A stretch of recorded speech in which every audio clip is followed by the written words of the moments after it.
All right, good evening, everyone. I'm just going to continue to let people in as we begin. And I want to welcome everyone tonight. My name is Randy Zucker, and I am the Director of Arts, Community, and Culture at the JCC of Central New Jersey. I want to wish you all a very happy and healthy new year, and I hope you had a nice winter break. It's a new year, 2024, and we have lots of wonderful programs lined up. Please take a moment to look over our website, and we hope you'll take advantage of the many wonderful offerings we have coming up. Before we begin, just a little Zoom housekeeping. Please know that today's Zoom is being recorded, and I'll be muting everyone so we don't have ambient noise, but we fully encourage you to ask any and all questions in the chat during the program, and we will address them all at the Q&A part of the program.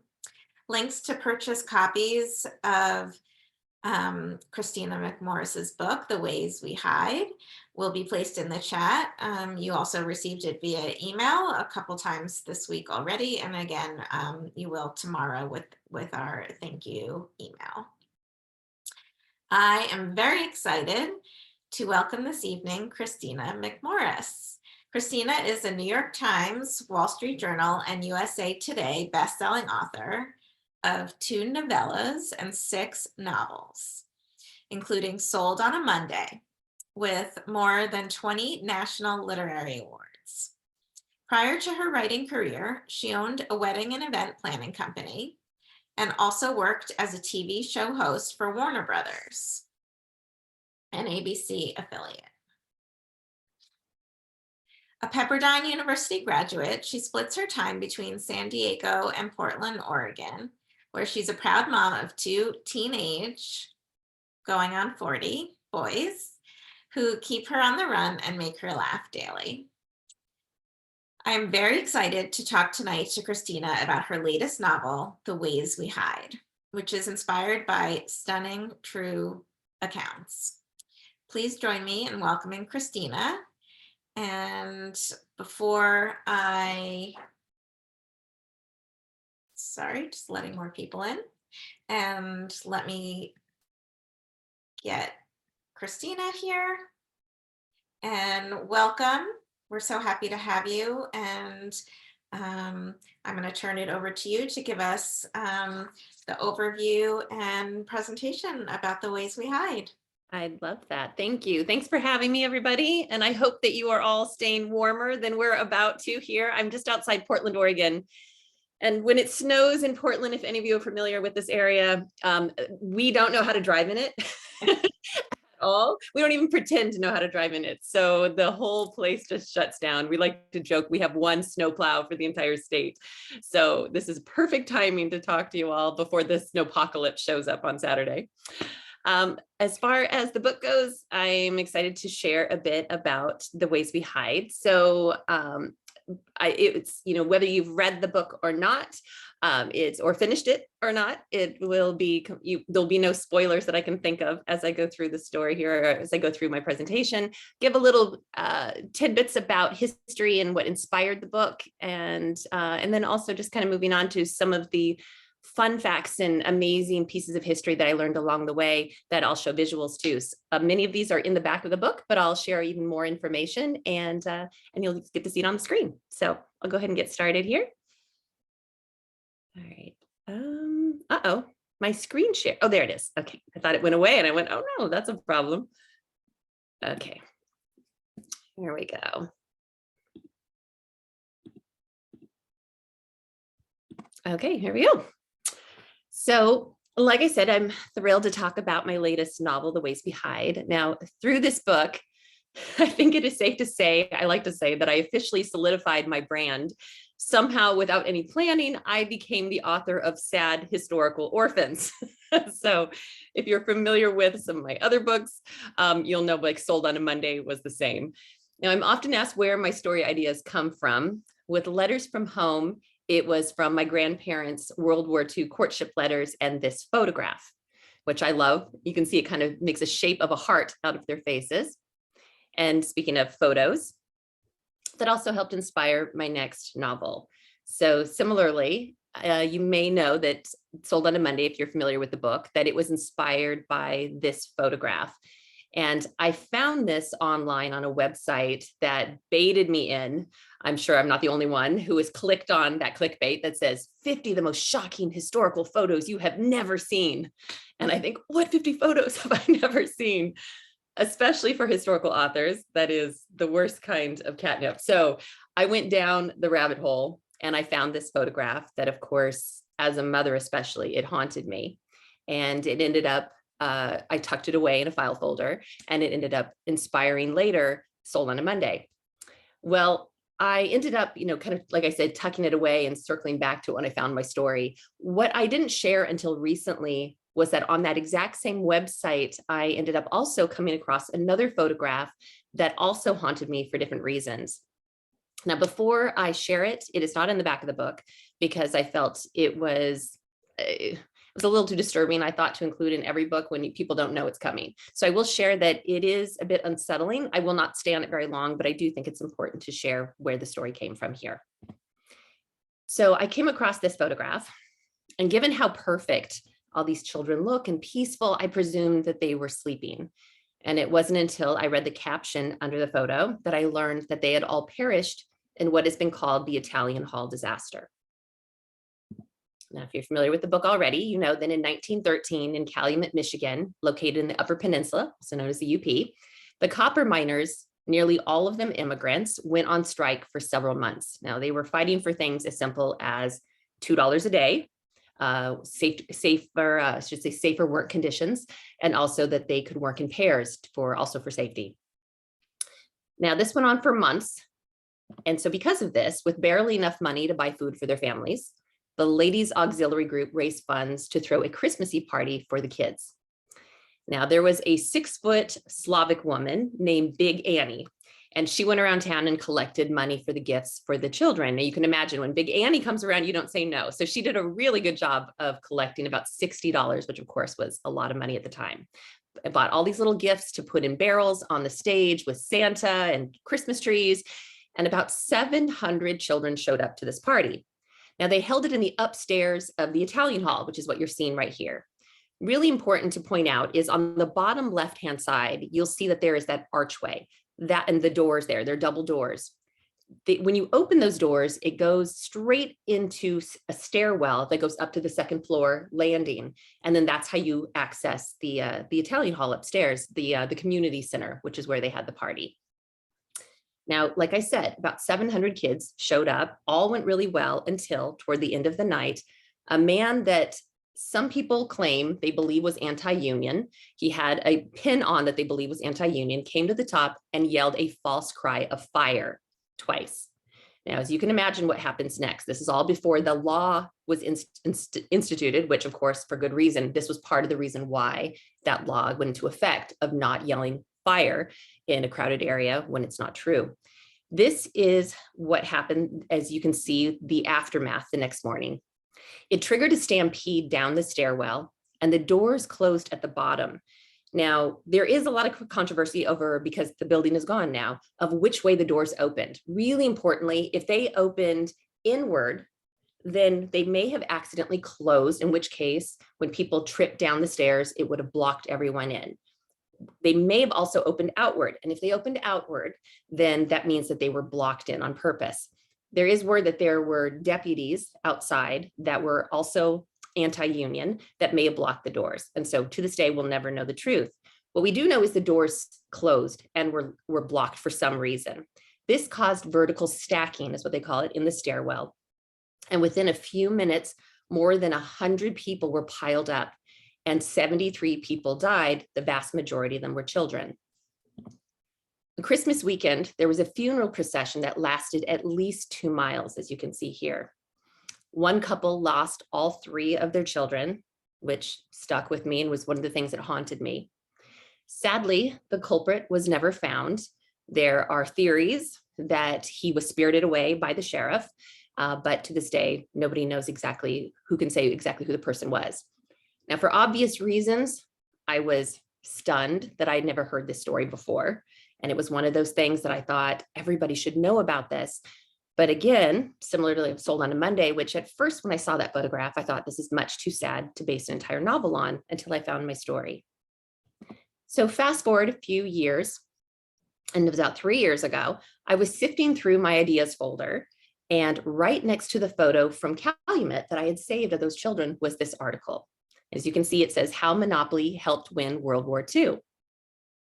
Now, in the article, it explained how during World War II, Monopoly boards were used to smuggle escape devices to Allied POWs in care packages. Now, inside the board, this is a World War II board that I do own. I don't have any, to my knowledge, any of the devices that are smuggled inside. The word is that they believe they may have created about 200 of them, and they were all destroyed for obvious reasons to keep them classified. Now, inside the board, underneath the sticker, they had an engineer that cut into the board in leads where they were creating these Monopoly games and selling them to the public. What was inside the board were 2 files, a compass, and a silk map.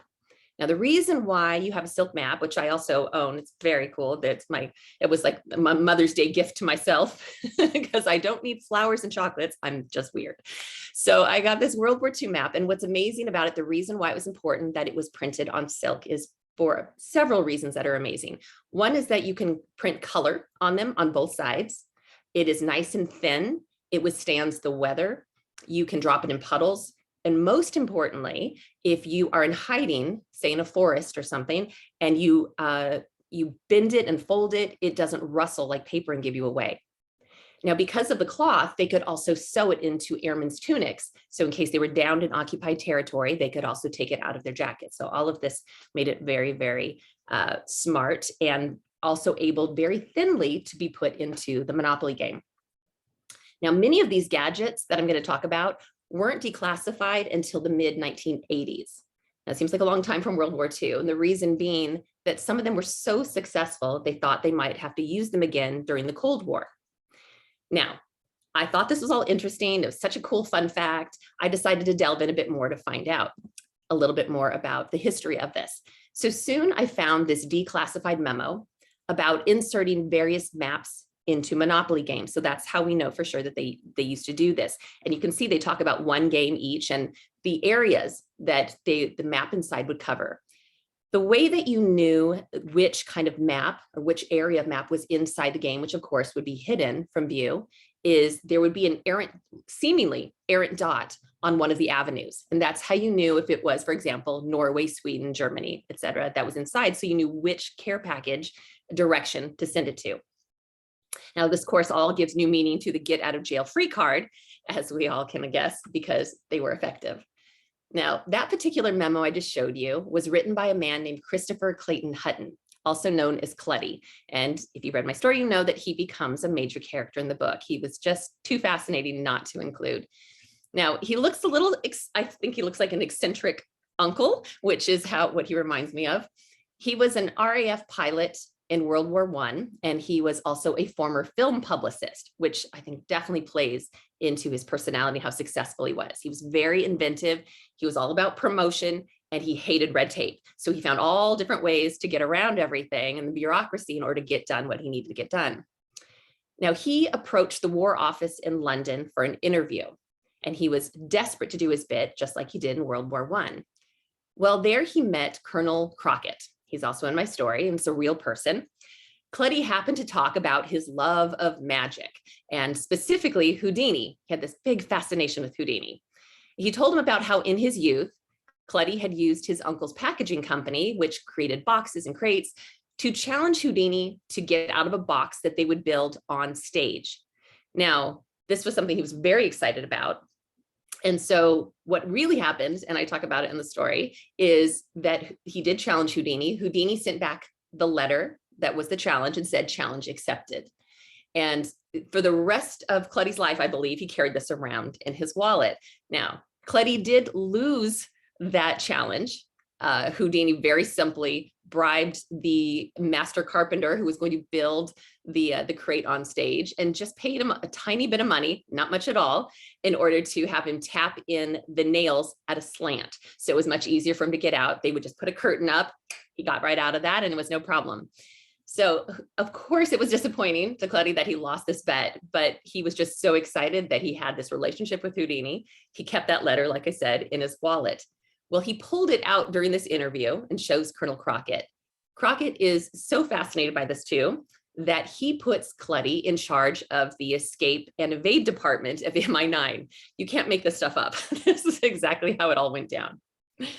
So MI9 did a number of things, but one of them, like I said, was to create these gadgets that they also supplied to resistance members and spies who were dropped into German occupied Europe.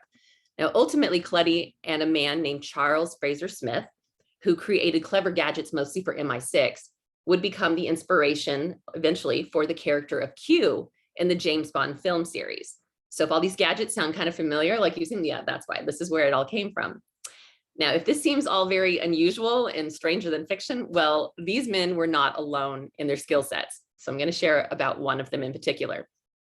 During World War II, a British stage illusionist was named Jasper Mescaline.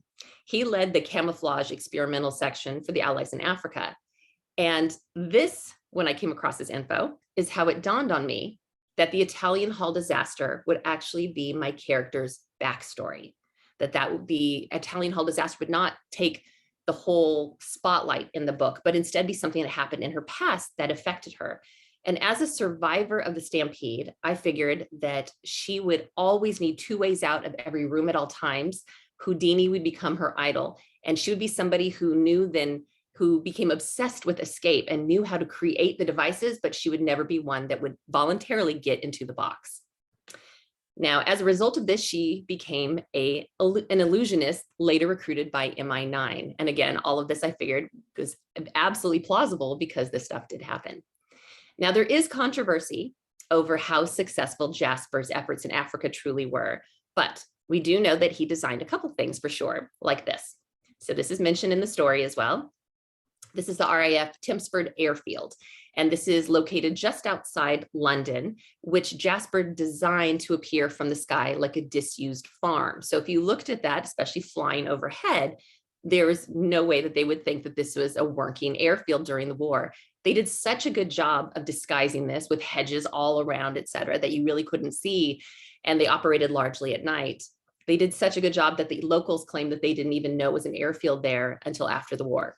So he did a good job there. On the grounds, this barn still stands as a memorial to the amazingly brave spies that we're all very familiar with, thankfully, at this point, who would come inside to be what we call kitted out just before being dropped into enemy territory. So in here, they would get their parachute packs, et cetera, but they would also check them last minute for anything that could possibly give them away, such as receipts in their pockets that, showed a train ticket, a restaurant, something from another country. They would make sure all of their clothing was something that looked worn, nothing new that they would get during World War II, of course, that it had been weathered, and also that the buttons, for example, were sewn on the right side, or the collars were made correctly for that country, so that it didn't raise questions of where they got them. Now, this is very fun. This is on my website, if you want to share with other people. I do have 4 videos on there that I'll show you today that are short, that show you some of the personal MI9 gadgets that I do own. This is the only one that is a replica. It's called a map deck, and I do talk about it in the story. Jasper Mescaline is the person who actually invented these. There is only one deck still known to exist, and that is in the National Spy Museum in Washington, D.C. So I like to say that if we all dress in black and meet at midnight, I think we could take them. But for now, they're not lending it out anytime soon. So I did get a replica, which I think is very fun, and I'll show you how it works. So of course, this looks like just a typical card. Bicycle is what they used. Send this into, through a care package.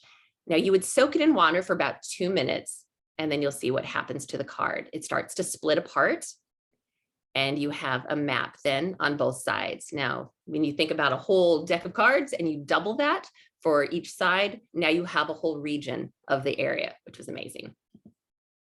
This is oops, sorry. Let me do, oh, did it not go? Weird. Okay. I don't know why it's not showing you. So this is another video anyway. Usually you can see it on my website as well. And it has the paper clip, or sorry, the pencil clip that is on there that looks standard. But if you balance it on the tip of the pencil, it's magnetized, so it actually points north. This is fun. This is a cigarette filter that works perfectly. So they would make sure that anything that they had that had a function would actually work well, just in case it was ever tested. So you have cigarette filters, pipes, etc. So this cigarette filter works just fine with a cigarette. You take it out though, the cigarette, and it turns into a very powerful telescope. These are gramophone records. We're all familiar with those. And remember how thick they were compared to today's records. Well, that allowed a nice cavity in the middle that you can see when it's ripped open and broken apart. They could fit all kinds of things in the middle, like IDs, travel papers, and money inside. Here is a reversible Allied uniform. I love this. So you got the Allied uniform on one side. Now you could turn it into a German uniform on the other side, but you would risk friendly fire, of course, on that side. So one of the things that was popular was flipping it around. And as you can see here, it becomes a civilian suit. Now, there were also things like dartboards that you'll see on the right-hand side there. And you can imagine how many things they could fit inside that dartboard. They were, files, money, maps, other tools. Now, the list goes on of all the other things. There's thousands of gadgets that they created. Some of my favorites that seem really harmless would be dominoes, chess pieces, cribbage boards. I'm a huge cribbage fan in our family. We played that a lot. Baseballs. Now, the reason they would send 3 baseballs into the camp is not instead of just one, is because out of the 3 baseballs, you would have enough tools like a radio kit between all 3 to hook it up and create a wireless radio. So if you're wondering, how on earth did they know to open these things? How did they know that, to communicate back and forth? Well, this is part of how they did it. So, and as the war went on, enough of these airmen knew to look for these gadgets, of course, because they were completely kitted out with them before they even dropped into territory. So many of these things, as you can imagine, is like a magician. Like an illusionist, hollowed heels and reversible clothing for quick changes. All of it goes hand in hand with illusionists. Now, if you're wondering also why the German guards allow these care packages through, one of the things that's really important, and there is a myth out there that they did this through Red Cross packages, and that they adamantly said this is not true. They said if they did that, they would be violating Geneva Conventions. So because of this, they created fictional clubs and charitable organizations. So they would go to an address of a bombed out building from the Blitz, use that address, create letterhead. Cleddy would do all of this. He would create letterhead that would be from places like, and I love this because it's just so on the nose. He would create one from the Travelers Association. and he would say, here are blankets and games that we hope that you'll enjoy, to bring you comfort during your time in war. So the reason why a lot of these German guards allowed this stuff through, especially earlier in the war, is because they thought, ironically, give them all of these games and pastimes and they won't be busy planning escape. Now, of course, that was exactly the opposite was true. Toward the end of the war, the Germans then also got their hands on more X-ray machines. And so they started putting those into the camps, and a lot fewer things, of course, made it through. By that time, it didn't really matter because toward the end of the war, there were so many gadgets that had made their way through that they were actually getting messages sometimes on the wireless. Please do not send any more gadgets. We've run out of places to hide them. So that tells you it's a really good problem to have. And it also gives you an idea of how many things were actually successfully through. Now here, I'm hoping this video works. Let's see here. Oh, good. Okay, this one worked. This is my shaving kit that I have from World War II. That's typical that you wouldn't think anything of it with a POW that has this that stays clean shaven. Now you open up the razor and you will see that it looks normal, except that there is this very little arrow that is pointing to the middle circle. Now the razor is magnetized and you drop it in a little puddle of water and you can see that it will point north. Similarly, here is an airman's watch.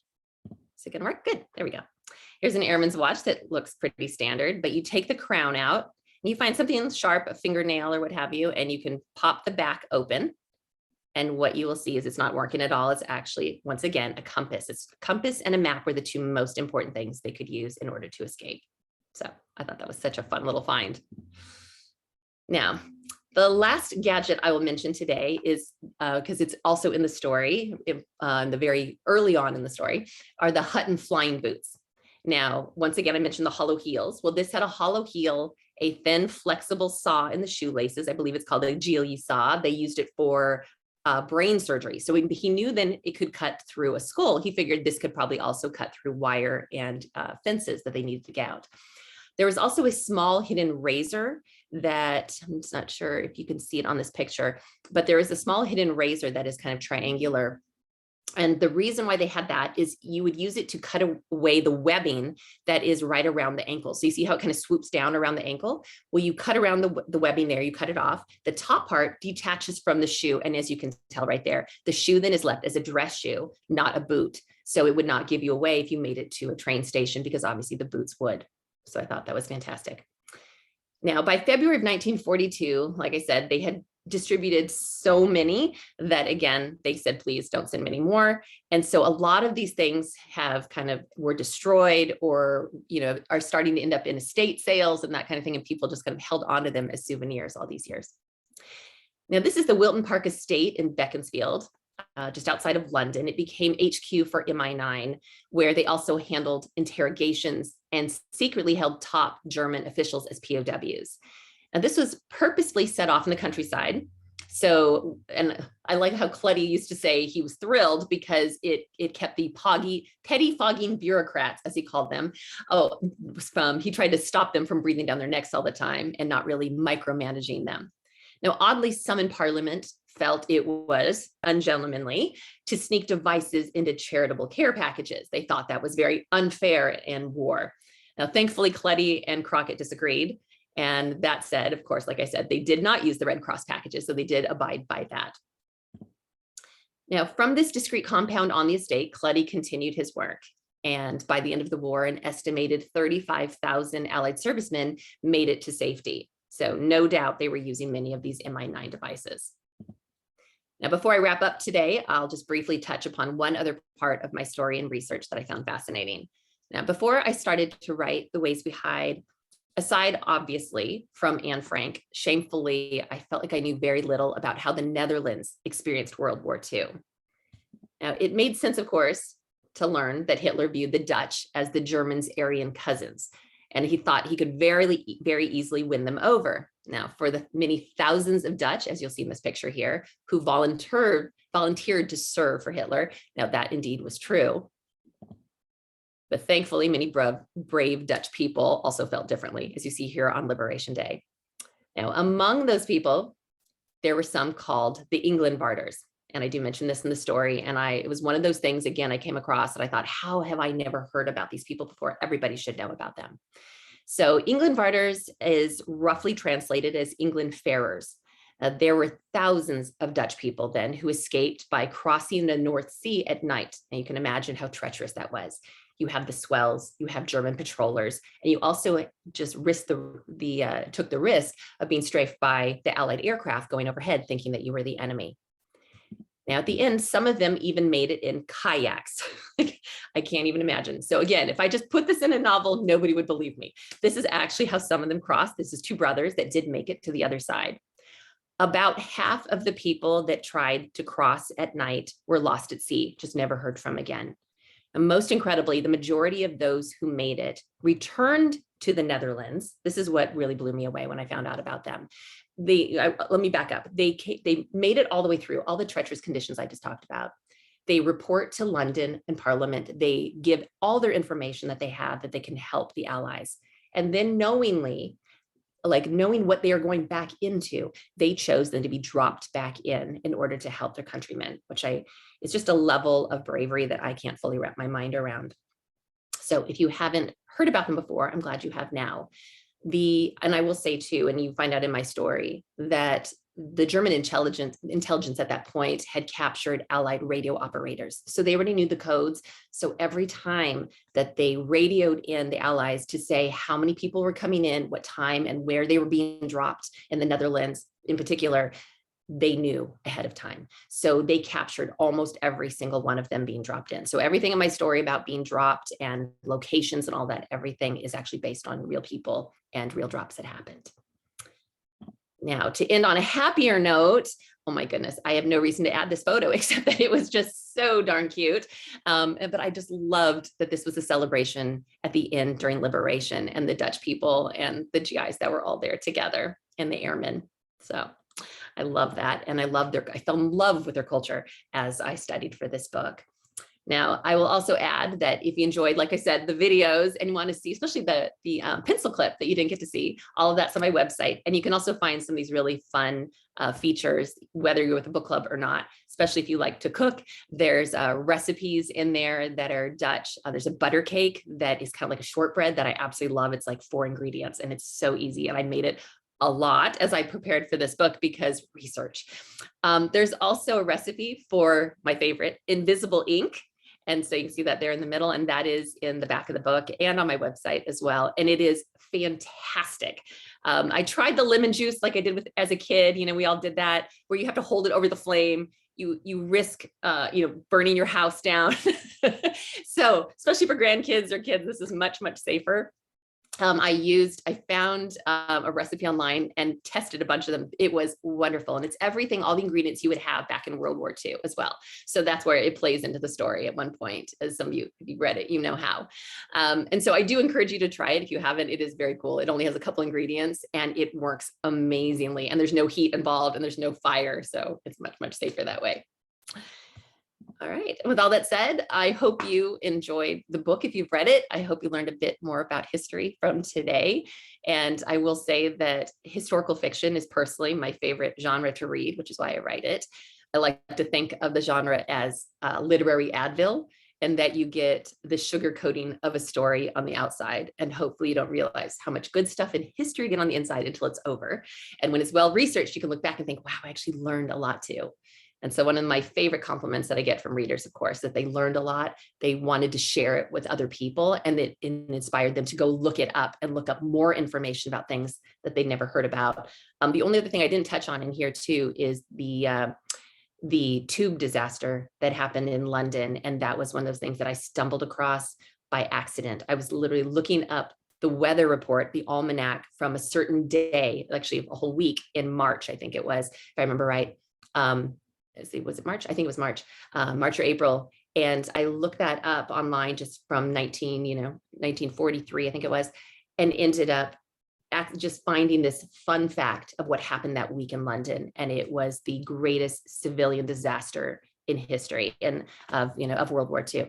And so I thought, wow, how come we've never heard about that before either? So because of this, I ended up interviewing, and maybe we'll touch on this too with the research, but I ended up interviewing a survivor of that stampede. I interviewed as many people as possible about every aspect of my story, including, I think, 3 magicians, so many historians, MI9 historians. Everybody had a piece of the book or the whole thing and read it and were kind enough to tell me what would make me look absolutely idiotic if I kept it in the book, and really helped me hone the facts of the story, making sure that it was all plausible and based on accuracy, because I care a lot about that. Anyway, thanks for listening to that. And I think I'll take down the screen share and we can chat and take questions if you have any. All right, here we go. Thank you so much, Kristina. We are big fans of historical fiction as well. And this one for sure is a page turner. And I think I know so much, and I didn't know any of this. Like, this was brand new information, really fascinating. I was really interested to know how you stumbled upon this avenue and this, all of the aspects that you covered. And I have so many questions. If you have questions for Kristina, please put them in the chat, and we will include the Kristina's website information and how to order the book as well. So this research is completely fascinating and unknown to me. A lot of questions as I was reading it, like, is this really true? Like, did they come to the US and recruit, illusionists and magicians? And I'm like, that's so smart, but is that, how we one of the ways we collaborated? Because it seemed like there was lots at this headquarters that you described. There was lots of US collaboration with the MI9 intelligence. How easy or difficult was it to find all this information? So this was my 2020 book. And so I'll answer your question and touch on too. It looks like Bob asked a great question too of what I did to educate myself on this topic. Did it require travel and research, et cetera? So how I came across it, as I shared, was kind of that article that took me down a rabbit hole. And I did not realize, like I say, and all the best things, right, that in our lives that we are so proud of, that we accomplished, thank goodness we didn't know what we were getting ourselves into, right? Or we never would have done it. And so thankfully I was blissfully ignorant. I thought, oh, this doesn't seem like that. I know World War II. This doesn't seem like that big of a stretch from things I've done. And of course it was enormous, just learning about the magic and the illusions alone, the escape tactics that Houdini used. So in the first chapter, I joke that you get your money's worth, because chapter 1 tells you how Houdini did one of his most famous tricks. One of his most is the milk can escape, which is actually still, very easy, but also still very dangerous. So, researching just the magic and illusions and Houdini's life alone was just one small part of it. Then there was, of course, all of the Dutch aspect, the Dutch immigrants in the US, how the Dutch people handled, of course, World War II over there. There was all of the, what else? The Dutch food, the Dutch culture, all of that. There was also the UP, of course, Upper Peninsula, the culture there, and then also just how they handled the stampede and the fallout from that, and the copper miners and the strikes, and what that life was like living in those company housing, for example. So layer after layer after layer. And I thought, what the heck did I get myself into? This book took me longer, twice as long as usual. Granted, it was my 2020 book. So, as we all know, when I wasn't watching Tiger King, I was working on Time on your hands. I was working on the book. And the difference was that everybody was home, which made my life, harder at work, rather than making it more efficient of not going to an office. So that was interesting. Did not get to travel, of course, on this one. So to answer Bob's question, I usually would. Yes, I've done some really cool things when it comes to historical research, which I love being able to have as a write-off and call it a work day, such as flying in a B-17. That was a great day at work. So things like that I've done, which were amazing. Taking night tours of Alcatraz and other things for my books. In this case, of course, didn't get to do that. And so I had to rely on, like I said, about 15 experts that would just know their information inside out, or live over in the Netherlands and are, an archivist for the National Library over there. Was amazing at reading my entire book and making any notes for me that I needed to adjust. So things like that. The Google Earth maps were my best friend. So thankfully for that, I was able to see what storefronts look like, where the alleys were located, where the canals were. Utrecht takes center stage, of course, in my story at one point. And that is like I like to call, it's a lesser known, kind of undiscovered Amsterdam. And so it has all these beautiful canals, and they put restaurants down by the water, and it's just lovely. And I would have loved to have traveled there for research and work. So I still plan to do that. I would love to go there with how much I feel like I experienced it. The amazing thing is, going through Google Earth, I was able to click this way, click this way, and go down streets and canals and make sure that it was accurate. And the nice thing about Europe, as we all know, is that you figure a lot of those buildings have been there for a long time. So World War II for them, right? Not that long ago. So you can figure that most of those buildings have been standing for a very long time, which made it pretty safe to be able to use. And the amazing thing is that archivist did come back when he read through my chapters. And when he went through Utrecht, he said, I can't believe you picked Utrecht. I went to the University of Utrecht. And I thought, yay. And then I thought, oh no. Oh no, he's going to know how much I got wrong. And he came and said, I don't know how you knew where all those canals were and the directions and the streets. He goes, it was spot on. Well, that is obviously not me. That is, thank goodness I had a map to use for that. That made me look smarter than I was. So hopefully that answers some of your question. Definitely. Tell us a little bit about your conversations with survivors from from the various interviews you had? Yeah, absolutely. So the one that came to mind is the Bethnal Green tube disaster. So that's the one I was mentioning in London. That one, so I spoke to that one. I didn't speak to her specifically. I spoke to a woman who's in charge of their foundation for their memorial for that. And she was one that wanted to make sure that my facts were accurate. And so, I contacted her to use a photograph in the back of the book. And she said, of course, yes, but can I please read what you have? I said, oh my gosh, I'd be thrilled if you read it and made sure it was right. She is the one then, because I would have no idea how to reach out to someone over in London who would have been a child at the time that survived that stampede, and would they even want to talk about it? So thankfully she knows several survivors, and one in particular that she put me in touch with, and she read all of it. So we did everything on email, but she made sure that all of my facts were right in that scene. So that was amazing. And getting their thumbs up, obviously is incredible.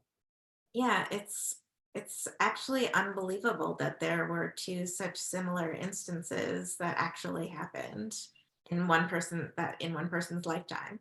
Yeah, absolutely. Yeah, and that was one of those things that I really debated on. Is it too much for one person to go through a couple of similar things? I think that actually does happen in people's lives, where something kind of circles back, and Mhm. where I felt like I couldn't ignore it because it actually did happen that week that my character just happened to be in London. And I thought, Mhm. does she just going to hear about it? That just seemed ridiculous. So I thought, the way that I came at it with the story, the way that I felt comfortable putting it in, that it didn't feel like this kind of, like eyebrow raising coincidence, is that it would start happening. She wouldn't know how it was going to end, but when there's becomes a stampede, she knows then she learned from the first one. She knows then the consequences of being sucked into that. And so we'll fight for it with everything in order to get out of it. And so that's the reason why I decided to use it, because it really did happen. Both happened, and so that's the reason why it's in the story. Yeah, unbelievable. So, you talked about how the radio signals were stolen and that every drop that was scheduled was discovered. And that's unbelievable. I want to know, like, how realistic is it um, that there would be a woman as part of that infiltration? Oh yeah, absolutely. So many women. And I think we're hearing more and more about that from historical novels that I'm sure many of you have read. Some of my really good friends, write fantastic novels about them. There's Erica Roebuck, there's Kate Quinn, Ariel Lawhon. We all are just thrilled to be able to put a spotlight, especially on the women that served as, especially as spies, that had families and kids and still somehow decide to be dropped in over and over again, and knowing what they were risking. So it's pretty amazing. So yes, of course, that would be very realistic. Amazing. So I found in your presentation, your research, almost everything to be very surprising and new information.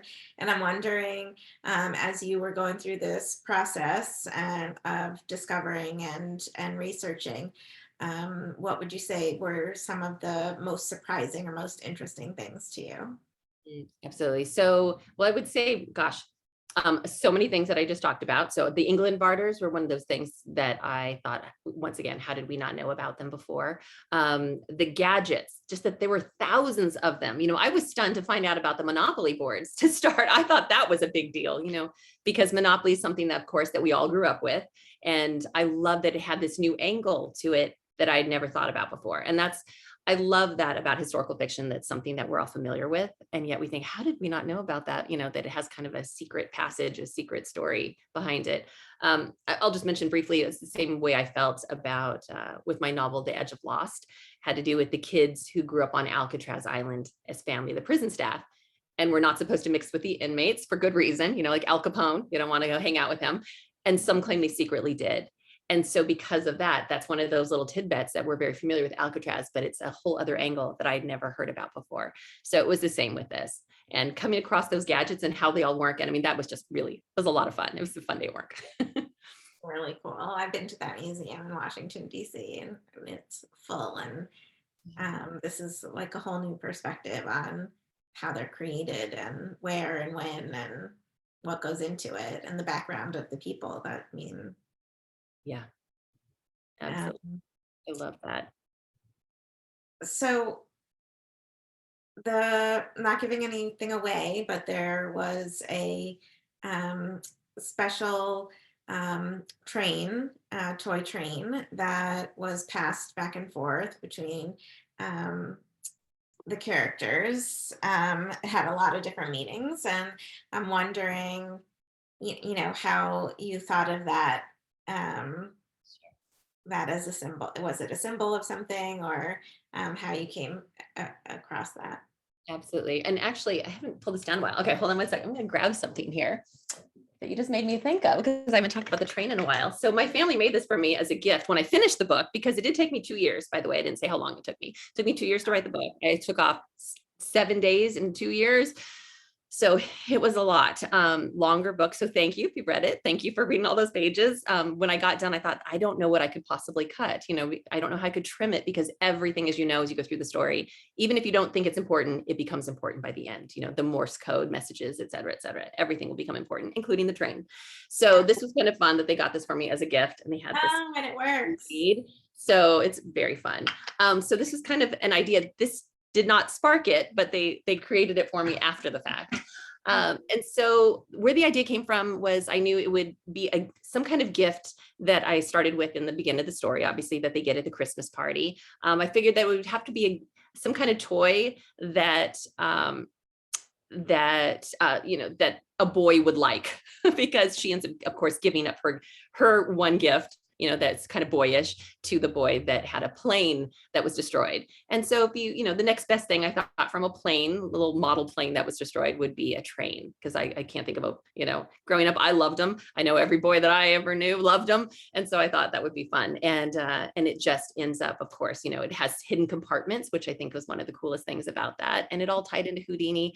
I didn't know I knew it was going to be significant throughout the story when I put it in that scene. I didn't know exactly how, but I knew it would keep popping up over and over again. And so that was how it came about. One of the things I found interesting about it, besides it being like a vehicle for communication, was that it also the turning of the wheels was a source of comfort and soothing, and I just Yes. Yeah, I thought, love it. She does it like a rabbit's foot, and she can just roll the wheels. And yeah, so I did love that. Yeah. And there is that's something a about lot like of kind of something like you said with transportation and kind of the forward motion. And that's really it's a journey, right? It's taking you on a journey, and it really does an unexpected journey for life. She plans it one way, and of course she wants everything to be very predictable, because she's had a hard life, and she wants to know what's coming next. And of course, and be in control of that. And then, as you know, in the story, that is not the way it's going to go. Bob asked if it's possible if this is a story that could be adapted as a play, or have you had any inquiries about a movie? I'm not sure about a play. I have to think about that one. I think World War II is a little harder because there is so much action involved. Although they did it with Miss Saigon, right? So it's possible. But film, yes, there is film interest. And there was already a screenwriter that was attached to it. This is all before the writer strike. So now we're kind of playing catch up. But I do have like my dream agent in film for adaptation. It represents it, and is shopping it around. So you never know. I did picture it like a movie in my head from the very I beginning. can picture it like a movie in my head too. Yeah, for sure. And I will say this. So I didn't explain really kind of how that story came about, except that I put the two things together. That night when I put those two ideas together about thinking, oh my gosh, this is her backstory. And this is why she'd be obsessed with Escape and Houdini, and they would recruit her from MI9 because that didn't happen. All of that for me, as soon as I thought of that idea, it happened in about 15 minutes that night, and I had 2/3 of the story in my head like a movie. It just played really fast. And I come from a film and TV background since I was, like you mentioned, since I was 9 years old. I started hosting TV shows for ABC. And so I just, in my head, I thought I saw it like a film. And then it was just a matter of, putting the film down. And I like to say that it's always like a perfect story in my head that, of course, page by page, we ruin by trying to attempt to put that visual on paper, but we do the best that we can. So that is how it came about. I just didn't expect it was going to take me 2 years to write it. So, what have you been working on since you finished working on this? It's been a few years. A Absolutely. year. Yep. I'll share that. And I see that Bob says I worked on Miss Saigon. Okay, we need to know. Bob, you need to put in how you worked on Miss Saigon, because I've seen that countless times. Let's see here. And then my next book. So what I'm working on for the next book, there's a couple of things I'll mention. Poppy's Story is a short story that I wrote as an Amazon original short, so they put out those collections of like 7 stories that you can download for free if you're a Prime member. So I love mentioning it because most people are Prime. So I love free stories. So that one is fun because, as you know, in the at the very end of the book, in the epilogue, I have Fenna, the main character. She is kind of ponders, I wonder whatever came of one of her best friends from childhood, whatever came of Poppy. And she wondered what happened to Poppy's life. I really debated on having Poppy show up at the end of the story. But I just like, this person could show up and this person could show up. And it just started feeling like, this is your life, which, my kids would never understand what that show reference is. But I thought, okay, I thought you can't have everybody show up at the end of the book. So I'm like, here's your 3rd grade teacher. So I thought, okay, Poppy can't show up too. So I left it alone. But I thought, so when it came time to write this short story for Amazon, I thought, a good friend of mine said, have you ever thought about a character that was a minor character in one of your books that you wish you could have spent more time with? Immediately Poppy came to mind because I had just finished the book and I loved her. I just fell in love with this little girl. And so I decided to make her an adult in the story. Now, I went to Kate Quinn, as I just mentioned, Kate. Thankfully, we all help each other when we're stuck. I had called Kate and said, Kate, I have this idea. I don't think my stakes are high enough. I'm missing something. And she said, well, what if you have a backdrop of something really big happening in the world? She said, like the moon landing, or you could have the Cuban Missile Crisis, something that you can kind of parallel. And I went, oh, that's it. I always loved the movie 13 Days. And I thought that is a topic that I really never delved into to learn more about the factual history of it. And so I thought that would be fascinating to learn about. So Poppy is a teacher in the early 1960s, then at the height of the Cuban Missile Crisis. And she is an expectant mother and she is keeping that secret for a very specific reason. So you imagine she is trying to protect these children from missiles, and by telling them to get under their desks. And she is also wondering about bringing a child into such a scary world and during such an unknown time. And so has to face her past in order to move forward. And so that is Poppy's story. So if you'll get Easter eggs in there also, and you'll see the potential of a reunion with Fenna in the story, which I think is very fun. Immediately downloading it. It should be like, they finally get to meet, you think. I lead the reader. Wait to see what happens to Poppy. Yeah, I really liked her character as an adult and, and the things that she went through from an orphanage, et cetera, and then growing up there. So that's what happened to Poppy. And then other projects. So other projects would be, I have a picture book coming out, my debut picture book. My sister is an amazing illustrator. So that is coming out this next Tuesday. And so we just postponed our Powell's event on our pre-release party on Saturday because of the snowpocalypse I mentioned. And so luckily, hopefully next Tuesday we'll be okay at Barnes & Noble. But that one is called Ellie Mae Dreams Big. It's on my website.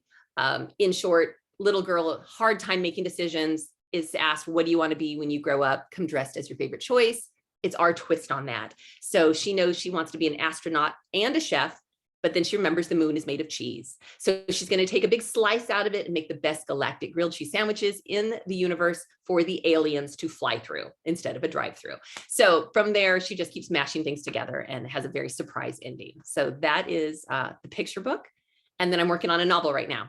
So another historical, it has a lot of Oregon history that I've never done, and it's the late 1800s. So there are pieces of history that I had no idea existed here in Oregon that were so shocking to me that I thought, again, how did I not know about this? So that is the next one. I'm supposed to be done already. I am not.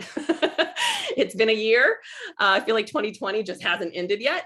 So hopefully soon. I'm about 2/3 through and I'm trying, as soon as I get off here, that's what I'll be doing all night.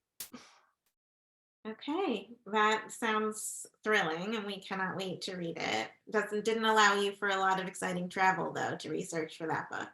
Yeah, Oregon, right? It's not very exciting, but there are some kind of cool, like city tours and stuff that include, some pretty secretive stuff about Portland and undergrounds here that are pretty Wow, neat. we really look forward to reading that. Does it have a name yet? No, just an unofficial name. So I won't share it yet because it's probably going to change. Yeah. And by the way, too, I will say, Bob, thank you for sharing that. I see that he answered my question, back office stuff at that funky opening night. I love it. Thank you so much for sharing that.